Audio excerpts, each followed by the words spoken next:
On a freezing night in January 1943, a brand new ship lay tied to a dock in Portland, Oregon. She had just passed her sea trials. She was not in a storm. She was not even underway. Then, with a crack that carried for more than a mile, she tore almost in half where she floated.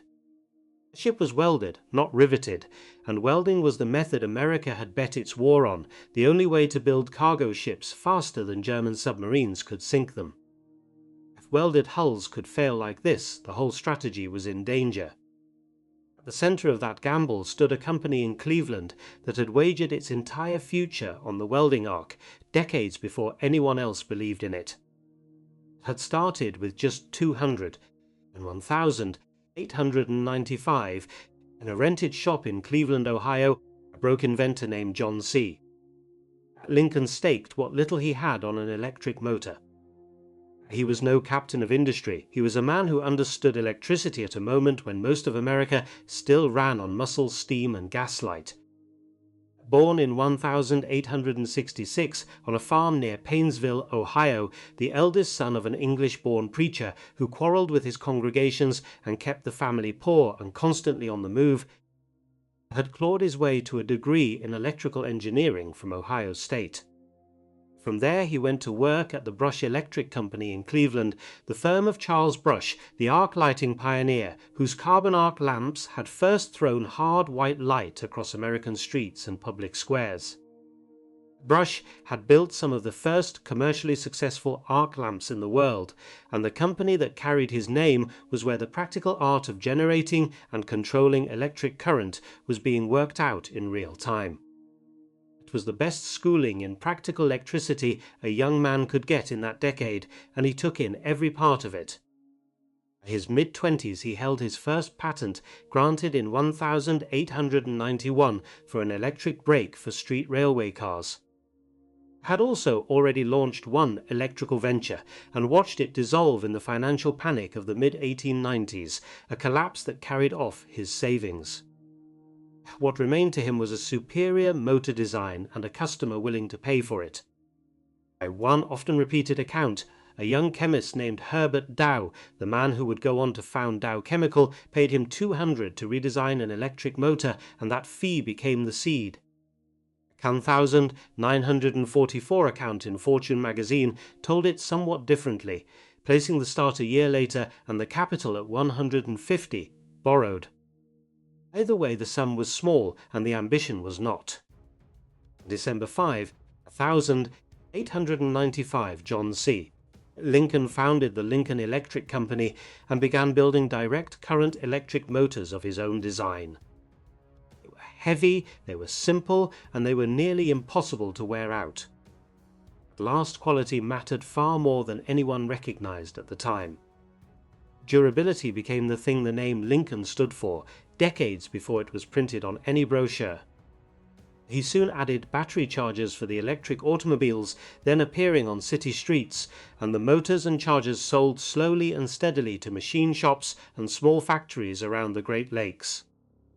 Direct current machines found their steadiest market, turning the lathes, grinders, and drill presses of small shops, where a motor that failed meant a day's wages lost.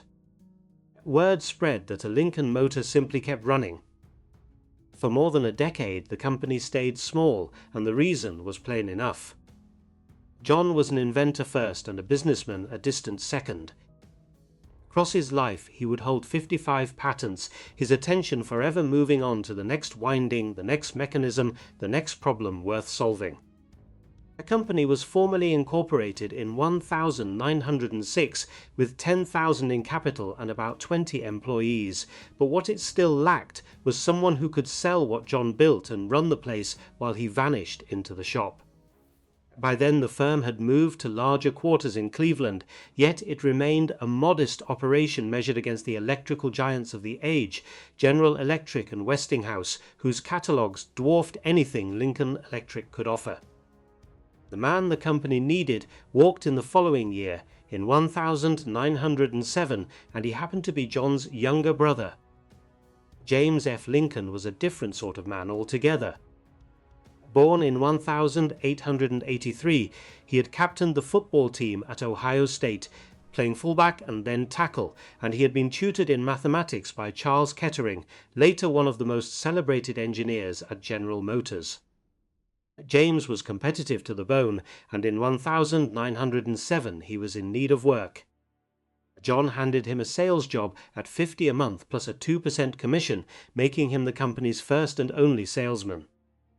Former team captain now spent his days knocking on the doors of machine shops, trying to persuade skeptical foremen to buy a motor built in Cleveland rather than one from a larger and better-to-known maker. The welding business would come later.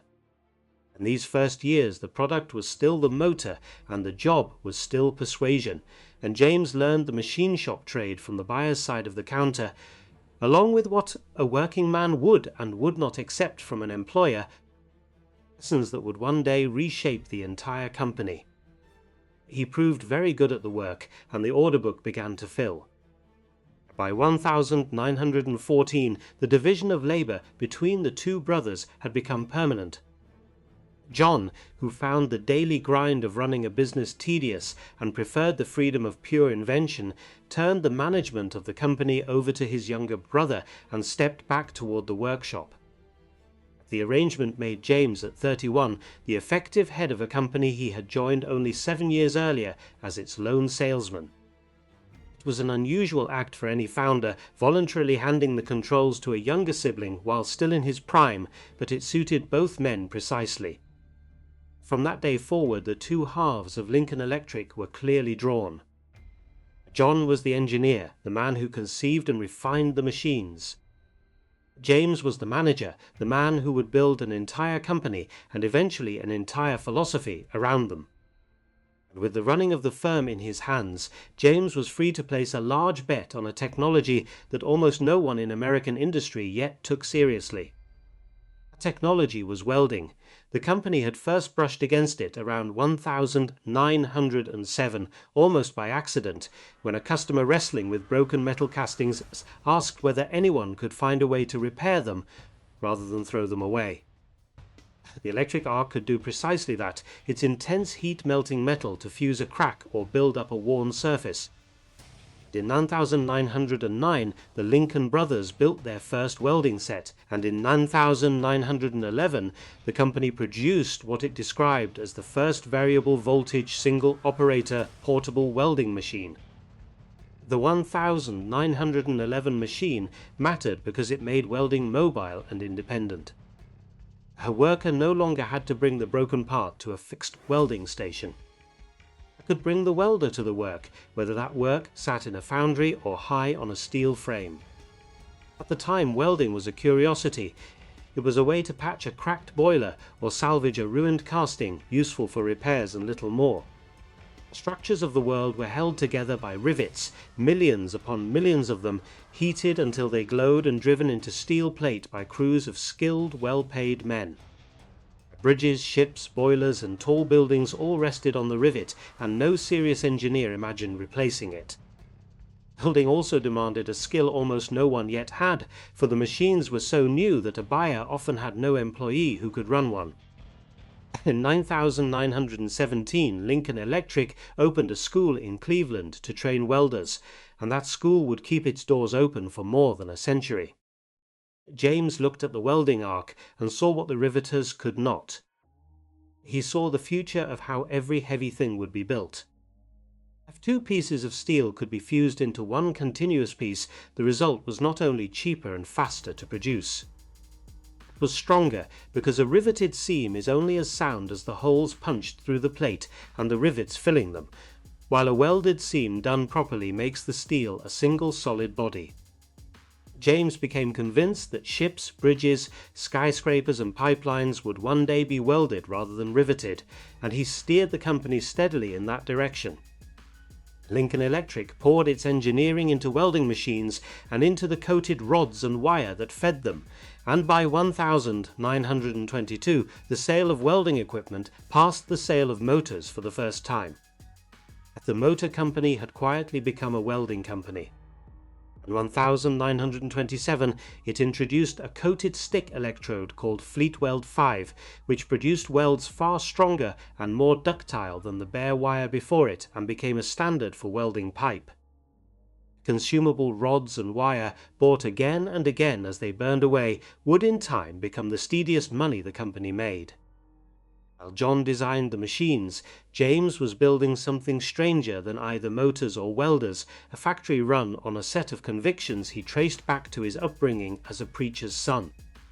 He believed that the untapped capacity of an ordinary working man was, for practical purposes, without limit, provided the company stopped treating that man as a cost to be squeezed and began treating him as a partner with a real stake in what he produced. Over the next several decades, James assembled a system, one piece at a time, that would make the Cleveland plant the most efficient welding factory in the country. It began in 1914 with an advisory board, a group of elected representatives from every department who met with the head of the company every 2 weeks to raise grievances, propose improvements, and help shape policy face to face. Board has met on the same schedule ever since, and the workforce, given a genuine voice, never voted to bring in a union. Around 1915, James moved the factory hands onto piecework. A man was not paid for the hours he stood at his bench. He was paid for the defect-free pieces he turned out, and only those, and if he produced a flawed part, he repaired it on his own time. Other measures followed in the same spirit: group life insurance in 1915, paid vacations in 1923, and a stock plan that let employees buy into the company beginning in 1925. Suggestion system added in 1929 paid workers for ideas that improved the product or the process, so the people closest to the machines had a direct reason to make them better. Then came the money that tied the whole system together.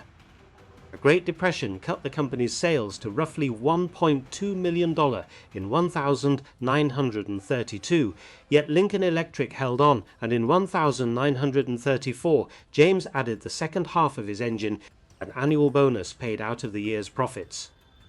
First bonus amounted to about 22% of the plant's entire payroll, and sales rebounded to $3.4 million in the same year. The relentless drive for output showed in the price of the product as well. 300-ampere welding machine that had sold for $1,731 in 1917 came down to $360 over the following years, cut again and again through 19 separate reductions as the plant found ways to build it for less. Floor was demanding and unforgiving, and many new hires washed out within months, unable to keep the pace. But the men who lasted grew extraordinarily productive and, by the standards of American manufacturing, unusually prosperous. By the end of the 1930s, Lincoln Electric was the most efficient welding plant in America, staffed by workers with every reason to drive output higher. And then the nation went to war, and it needed steel hulls faster than rivets could ever join them. The war came to America on December 7, 1941, and within weeks it became a war of tonnage. German submarines were sinking merchant ships along the Atlantic coast and across the shipping lanes faster than the United States could replace them. In the early months of 1942, U-boats operated openly off the American East Coast, torpedoing tankers within sight of the beaches, and across that single year German submarines sent more than 1,000 Allied ships and over 6 million tons of shipping to the bottom, along with their cargoes of fuel, steel and food. A nation that had to arm Britain, supply the Soviet Union, and carry its own army across 2 oceans could not win if it could not outbuild the U-boat. The answer was to construct cargo ships in numbers the world had never seen, and to do that, the old way of building them had to be abandoned.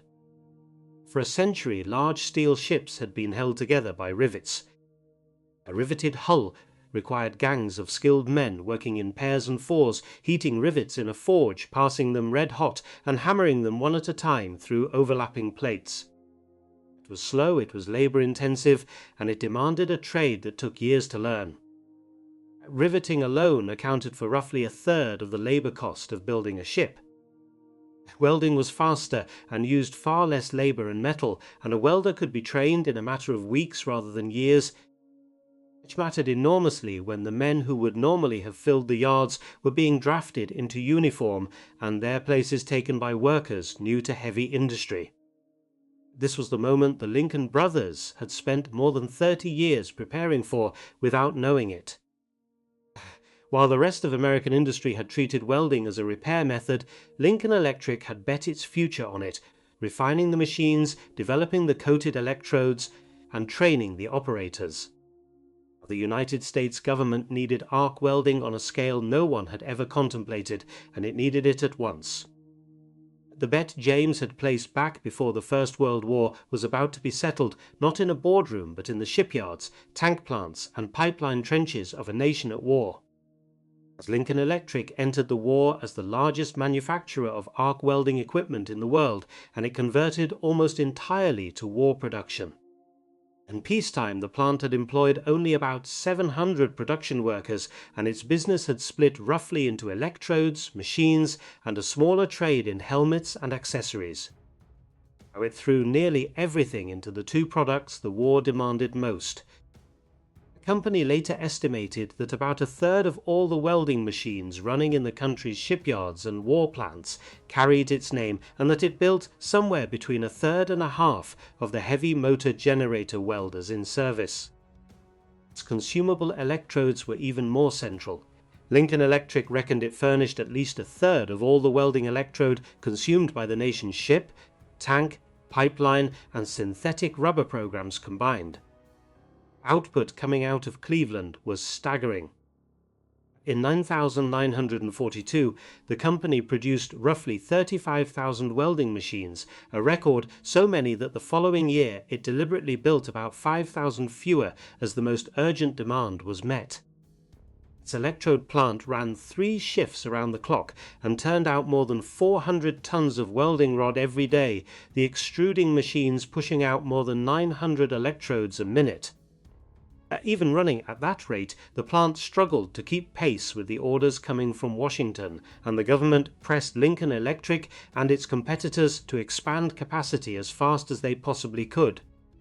To supply the war effort, motor production was set aside almost entirely, and the whole factory was turned over to the tools of welding. The work reached far beyond American soil. Under Lend-Lease, Lincoln Electric shipped its machines to the Allies. An order alone sent 750 diesel-driven welders to the Soviet Union, worth more than $1 million, $250,000, intended to repair machinery and equipment damaged in the fighting on the Eastern Front. A comparable contract sent gasoline-driven welders to Britain, meant to mend armoured vehicles and other equipment out in the field, close to where they had been hit. Cleveland was arming the American war effort and its allies at the same time, one machine and one electrode at a time. And it did all this while voluntarily cutting the prices it charged the government. By 1943, the company was doing more than 3 times the business it had done in 1939, yet it had only about doubled its workforce to get there. The plant was not merely large, it was fast, and it was efficient beyond anything its competitors could match. All that electrode and machinery fed was the greatest shipbuilding program in history. The centerpiece was the Liberty ship, a simple standardized cargo vessel designed for mass production by the United States Maritime Commission. The first of them, SS Patrick Henry, was launched on September 27, 1941. It measured 441 feet 6 inches from bow to stern and could carry more than 10,000 tons of cargo, and President Franklin Roosevelt, unimpressed by its plain lines, called the type ugly ducklings. Ugly or not, they were built to a single designs so that any yard could turn them out, and their hulls were largely welded rather than riveted. The appetite of these ships for welding rod was enormous. A single Liberty ship consumed roughly 160,000 pounds of welding electrode along its seams. The larger and faster Victory ships that followed took closer to 190,000 pounds each. multiplied across a program that would eventually produce 2,710 Liberty ships from 18 shipyards. The demand for electrode was almost beyond reckoning, and Lincoln Electric supplied a large share of it. And ships were only part of the war's hunger for welding. Same arc joined the armor of tanks, the hulls of landing craft, and the long-distance fuel pipelines laid across the country to move oil safely inland, out of reach of the submarines. Welding was no longer a niche repair trade. It had become the method by which a nation at war built almost everything heavy. The industrialist Henry Kaiser transformed how the ships were assembled. Rather than build each vessel piece by piece on the slipway, his yards prefabricated whole sections elsewhere, welded them into large modules, and then lifted the modules into place and welded them together. The results shattered every expectation of how fast a ship could be built. Early in the program, a Liberty ship took the better part of a year to complete. At 1,944, the average had fallen to around 42 days, and at the peak, the yards were delivering roughly 3 Liberty ships a day. In one deliberate demonstration in November 1942, the Kaiser Yard at Richmond, California, assembled the SS Robert E. Its period in 4 days, 15 hours and 29 minutes from keel laying to launch, a feat meant to show the world and the enemy what American production could do. Roosevelt himself wrote to Winston Churchill that the United States had developed a welding technique that let it build standard merchant ships at a speed without precedent in the history of shipping. Welding had made the ugly ducklings possible, and Lincoln Electric had helped put the arc into their seams. All of this depended on something the shipyards did not have enough of: people who could actually weld. The machines were useless without trained operators, and before the war, skilled welders were rare. Lincoln Electric had seen this problem coming decades earlier. Back in 9917, during the First World War, at the request of the Army, the company had opened a welding school in Cleveland to train operators, and it had kept it running ever since. But now that school became a war asset. By 1944, it had trained some 25,000 welding operators, feeding skilled hands into the yards and plants that needed them, and by the end of the war, the total ran far higher. The company also pushed the wider engineering world to find new uses for the arc. James F. Lincoln Arc Welding Foundation, established in 1936, offered cash prizes during the war for the best designs that put welding to work in new ways, drawing engineers to rethink how weapons, vehicles, and structures could be built faster and lighter. The war also changed who did the welding. As the company's own men left the factory floor for military service, Lincoln Electric for the first time hired large numbers of women and minority workers to take their places. Federal order signed in 1941 had barred racial discrimination in the defense industries, opening plant doors that had long been closed.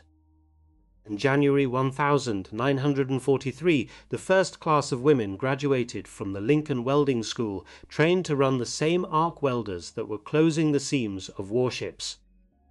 Women joined the plant floor in numbers, and the advisory board that had met every 2 weeks since 1914 came to include representatives of the women now working the line.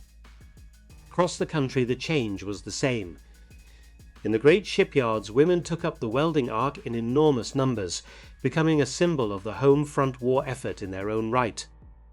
At Henry Kaiser's yards, tens of thousands of women worked as welders and fitters, in some yards making up nearly a third of the entire labor force.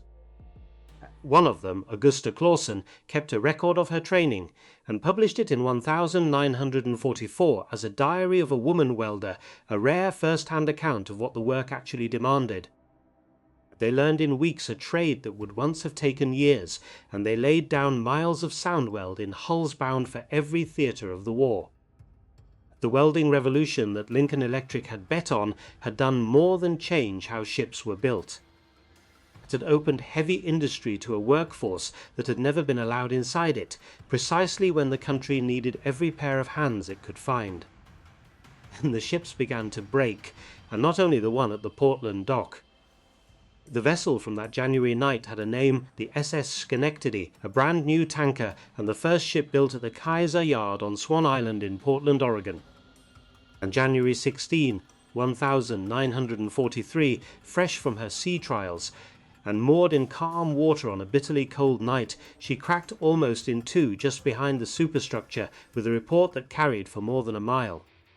Fracture drove down both sides of the hull nearly to the keel, and the keel itself failed, the bow and stern settling toward the bottom while the broken center rose out of the river. She had not been in a storm, she had not even been at sea. And she was only the beginning. All welded hulls, the very design that had let America outbuild the U-boat, were failing in ways no one had predicted. In January 1943 alone, around 20 ships suffered fractures, and in March another tanker, the SO Manhattan, broke apart as she entered New York Harbor. Several of the failures in that first alarming winter were of the most serious kind, a complete structural break like the one that had destroyed the Schenectady. In the cold waters of the North Atlantic and the North Pacific, ships developed sudden cracks, and some tore completely in two. Across the war years, there were close to 1,500 instances of serious hull fracture in the emergency-built fleet. And all 12 ships broke fully in half, 3 of them Liberty ships. One Liberty ship, the SS John P. Gaines, broke apart and sank on November 24, 1943, taking 10 men down with her. Others were saved only because a crack was spotted before it could run. Inspectors began combing the fleet for fractures, and repair crews worked constantly to catch a failing hull before it could put to sea. Implications were frightening. The United States had staked its entire shipbuilding strategy and much of its hope of winning the war on welding. If welded hulls could not be trusted, then the ships pouring out of the yards were death traps, and the whole gamble of mass production was in doubt. For a company like Lincoln Electric, which had built its future on the promise that a welded seam was stronger than a riveted one, the stakes could not have been higher. Failures raised the exact question the riveters had been asking for years. Was welding really sound enough to hold a ship together in the open ocean, or had American industry bet the war on a flaw it did not yet understand? Answer, when investigators found it, cleared the welders and pointed instead at the steel and the design. At first the Coast Guard engineers who examined the wreck's suspected faulty welds, but the science of fracture was not yet well understood and the true cause lay deeper. The United States Navy convened a board of investigation, the National Bureau of Standards ran tests, and researchers on both sides of the Atlantic went to work on the problem. The most important insight came from the metallurgist Constance Tipper at Cambridge University in England. She demonstrated that the cracks did not begin in the welds at all. They began in the steel itself, which turned brittle below a certain temperature. Above that temperature, the steel would bend under stress. Below it, the same steel would snap like glass. In the frigid water of the northern convoy routes, the ships had crossed that line without anyone knowing the line existed. 3 problems had combined to nearly ruin the program. First, the steel used in the hulls had a transition temperature too high for the cold seas it sailed, so it turned brittle in service. Second, the ships had square corners on their hatch openings, and those sharp corners concentrated stress until a crack was born. Third, because a welded hull was one continuous piece of metal, a crack that started had nothing to stop it, and it could run the length of the ship in an instant. A riveted hull, by contrast, was made of overlapping plates, and a crack travelling through one plate would often halt when it reached the seam. The very thing that made welding strong, its continuity, was what let these cracks spread. Fixes followed directly from the diagnosis. Shipbuilders rounded the sharp hatch corners to relieve the concentration of stress. They riveted crack-arresting straps into the hulls and decks, deliberately reintroducing a riveted seam whose only job was to stop a crack cold. Tightened the specifications for the steel and began testing it for toughness in the cold, so brittle plate could be caught before it went into a hull. And they improved welding procedures and inspection so the welds themselves were sounder. The changes worked. The fractures fell off sharply, the program regained its footing, and welding emerged not discredited but understood. In all, well over 1,000 of the emergency-built ships developed cracks of one kind or another during the war, and the investigation into why they failed became a founding chapter of a new field of engineering, the study of how and why metal fractures, work that would later guide the design of bridges, aircraft, and pressure vessels for decades. Lincoln Electric's long bet had survived its hardest test, and the science born from those broken ships would shape how engineers thought about steel for generations. While the shipyards fought their battle with brittle steel, the Lincoln Electric plant in Cleveland was running flat out, and something remarkable was happening to the men on its floor. It's because they were paid for what they produced, and because they shared in the profits of a company working at full capacity, their earnings climbed to heights almost unheard of for factory workers. In each of the war years, the annual bonus alone exceeded a worker's regular base pay. In 9,943, the average Lincoln Electric employee earned about $5,539, a sum that made a man in work clothes better off than many of the salaried professionals of the day. This was the direct result of the system James had spent decades building. Piecework pay meant that a plant straining to meet wartime orders rewarded the men who met them, and the profit-sharing bonus meant that record output turned into record paychecks. The harder and smarter the workforce ran, the richer it became, and during the war it ran as hard as it ever had. The measure of that effort was in the output of each man. And for 19,933, in the depths of the Depression, the plant had produced a little more than 8,000 of goods per worker. By 1943, that figure had passed 27,000 per worker, a threefold rise in productivity that no amount of extra labor alone could explain. What made the situation extraordinary was that Lincoln Electric had achieved it while charging the government less. The company had voluntarily cut the prices of its welders and electrodes to aid the war effort, so its workers were not growing rich by gouging the nation. They were growing rich because they were simply that productive. A man on the Lincoln Electric floor could out-earn the executives of other companies, not through any trick of accounting, but through sheer output on a piece rate that paid for every clean part he made. To almost everyone who understood it, this was the proof of James's argument that ordinary workers, treated as partners and paid for results, would produce more than anyone believed possible. To officials in wartime Washington, looking at factory hands earning several times what factory hands were supposed to earn, the same paychecks looked like something else entirely. It looked like profiteering. The suspicion had first surfaced in 1942, when Lincoln Electric's extraordinary bonuses were raised at a congressional hearing, and it did not go away. And so, even as its workers helped win the war, Lincoln Electric drew the hard scrutiny of the federal government, which was preparing to demand a great deal of that money back. The demand, when it came, was enormous. Under the Wartime Renegotiation Act, the Navy Price Adjustment Board reviewed the company's books and its workers' paychecks, and concluded that Lincoln Electric had made excessive profits from the war. It ordered the company to hand back more than $3 million, $250,000. At the same time, the Treasury Department went after the bonuses from a different direction.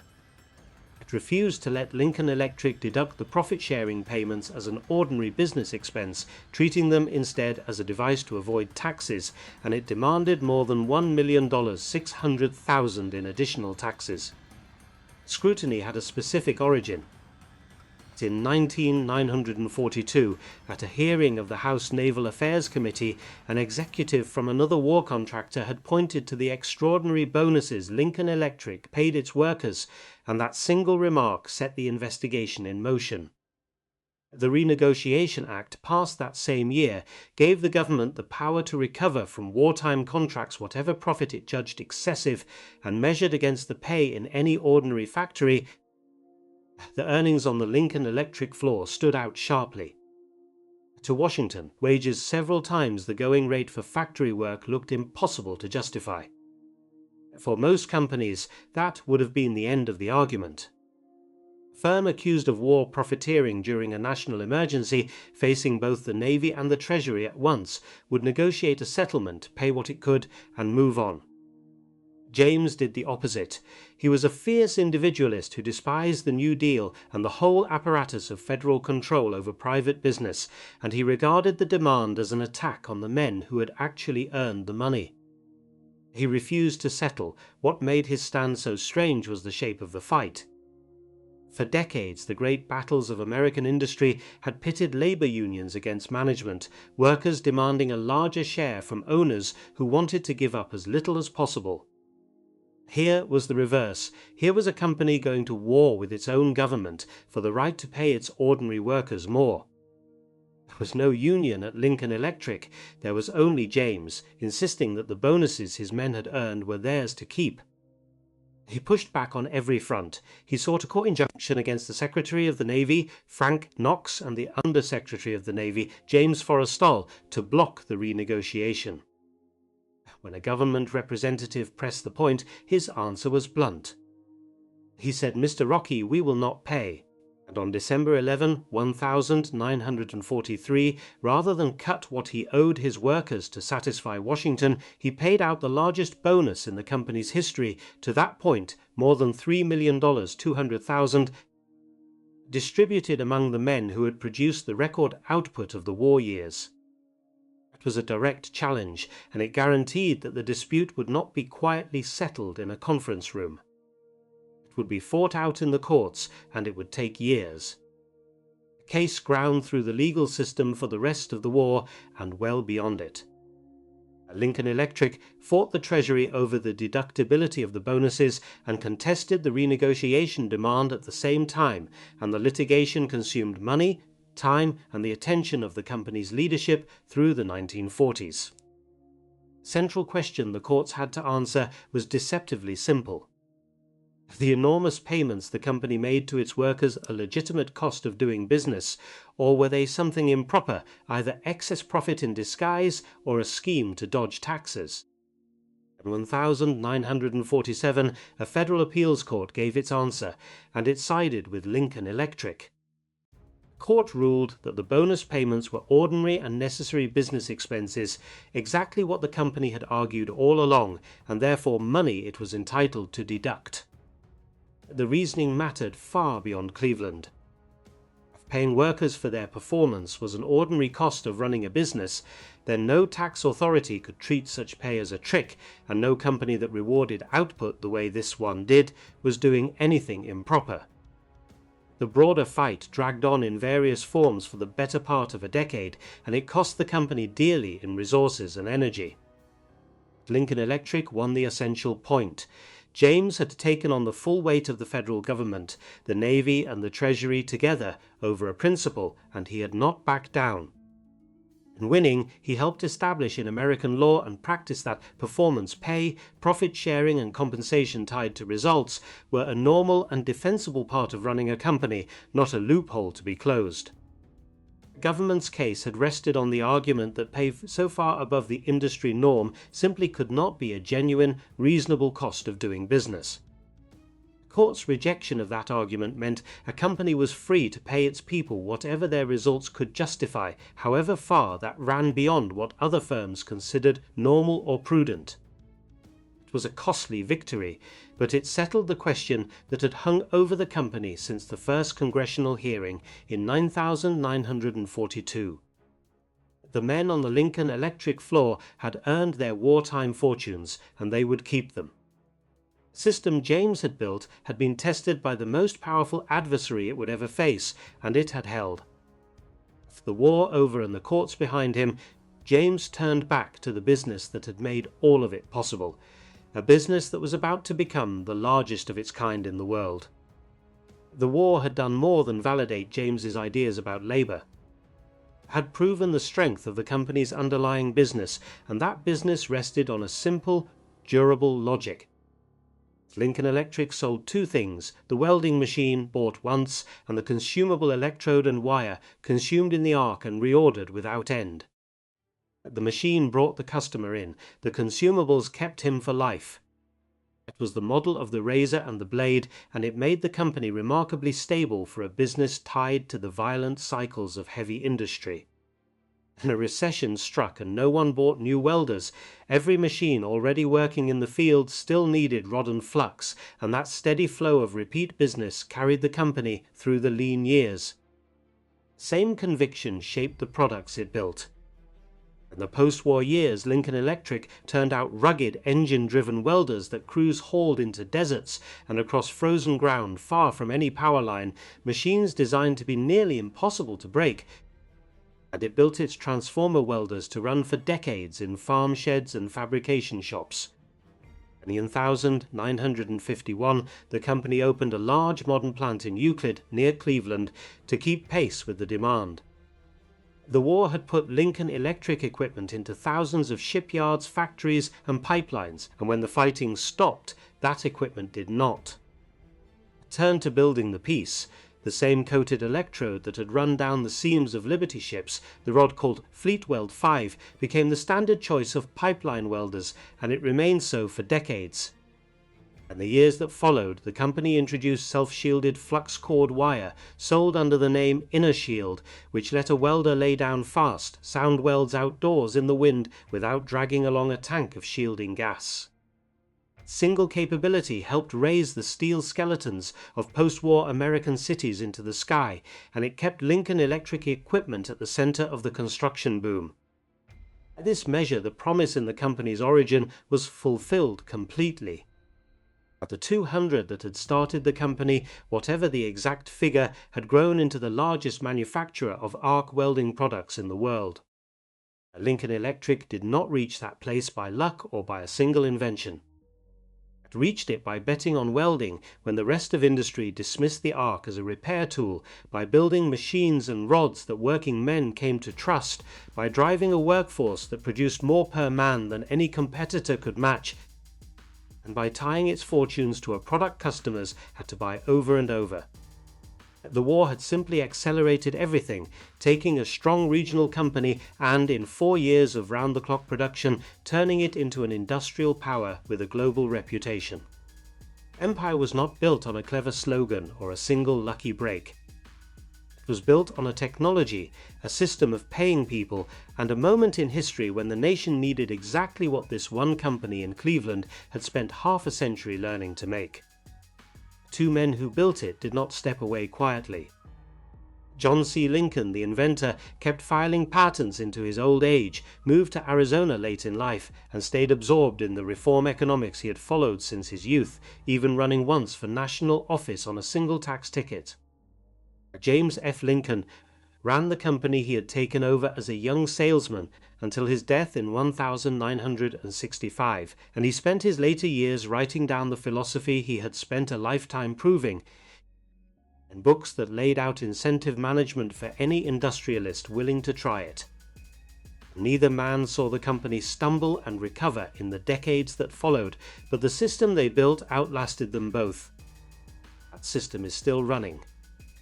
Lincoln Electric has not laid off a worker for lack of business since 1948, and it has paid a profit-sharing bonus every year since 1934, through recessions, through wars, and through the collapse of much of the American heavy industry around it.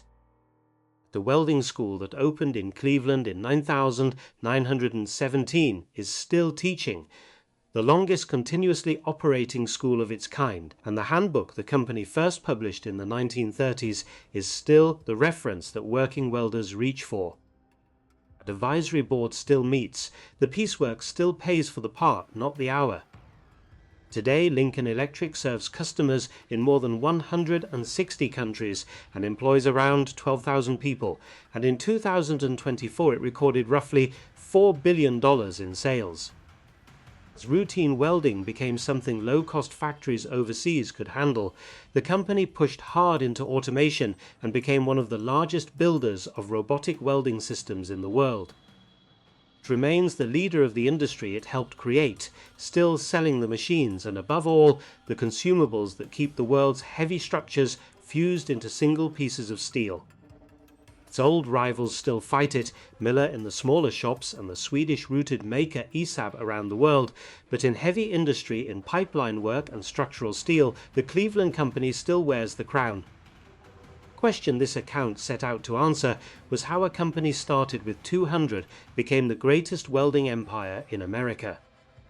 The answer is that it did so by recognizing, decades before its rivals, that the future of building anything heavy belonged to the welded joint rather than the riveted one, and then by making itself indispensable at the exact moment the country discovered the same truth under the pressure of war. And the United States had to build ships faster than the enemy could sink them, it could do so only by welding, and that welding ran in large part on Lincoln machines, Lincoln rod and welders trained in a Lincoln school. The arsenal of democracy was fused together, and a company built on a 200 motor design supplied a great share of the arc that fused it. That is how a small electrical shop in Cleveland ended the century as the last word in its trade, and how a bet placed on welding before the First World War became one of the quiet foundations of American industrial power.